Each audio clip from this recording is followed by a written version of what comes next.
August 15 మన దేశానికి స్వాతంత్రం. మరి మన దేశానికి మాత్రమే స్వాతంత్రమా? ఇదే సమయంలో స్వాతంత్రాన్ని, ఇంపార్టెంట్ దినోత్సవాన్ని జరుపుకునే మరేదైనా దేశాలు ఉన్నాయా? చూద్దామా?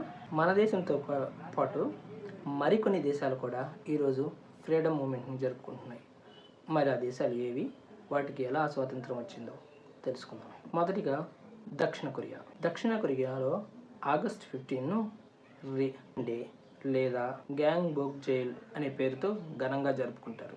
1945లో జపాన్ పాలన నుండి కొరియా విముక్తి పొందింది. దానికి చిహ్నంగా ఈ వేడుకను జరుపుకుంటారు.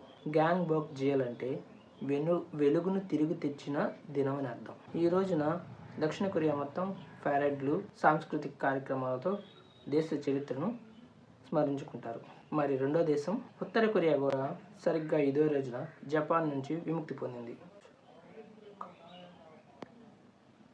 ఇక్కడ వీళ్ళు చోగుకా బాంగ్ ఇల్ అని పిలుచుకుంటారు.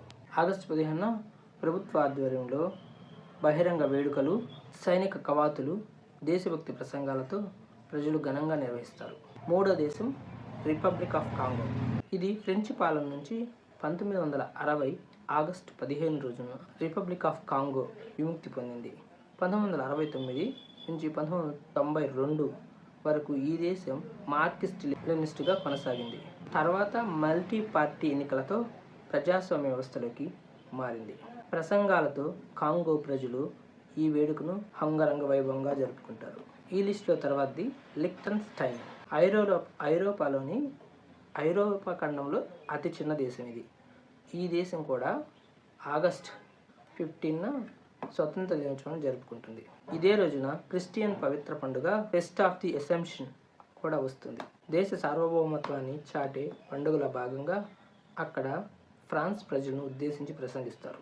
ఈ లిస్టులో నెక్స్ట్ వచ్చే దేశం బహ్రెయిన్ దేశం. బ్రిటన్ నుంచి 1971 ఆగస్ట్ 15న స్వతంత్రం పొందింది. గల్ఫ్ దేశాల్లో మొట్టమొదటిగా చమురును కొనుగొని 1931లోనే రిఫైనరీని ఏర్పాటు చేసిన దేశాల్లో బహ్రెయిన్ ఒకటి. 1931లో బ్రిటన్, ఒట్టమాన్ ప్రభుత్వాల మధ్య దీన్ని స్వతంత్ర దేశంగా గుర్తించే ఒప్పందం జరిగింది.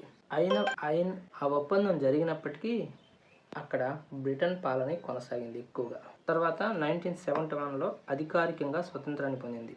ఈ లిస్టులో చివరి దేశం జపాన్. ఆగస్ట్ 15 జపాన్కి స్వతంత్ర దినోత్సవ దేశం ఏం కాదు, కానీ ఆ దేశ చరిత్రలో ఇది ఒక ముఖ్యమైన కీలకమైన రోజు. 1945 ఆగస్ట్ 15న రెండవ ప్రపంచ జపాన్ యుద్ధంలో లొంగిపోతున్నట్టు ఆ దేశ రాజు హిరోహిటో ప్రకటించారు. అందుకే దీన్ని యుద్ధ ముగింపు స్మారక దినంగా ఆ దేశ ప్రజలు జరుపుకుంటారు. ఇవి మనతో పాటు స్వాతంత్రాన్ని, పండుగని జరుపుకుంటున్న దేశాలు. సో ఇలాంటి మంచి ఇన్ఫర్మేషన్ కోసం, నాలెడ్జ్ టాపిక్స్ కోసం మన హాయ్ మహేష్ ఛానల్ని సబ్స్క్రైబ్ చేయండి. అండ్ ఇన్స్టాగ్రామ్లో మన పేజ్ని కూడా ఫాలో కండి.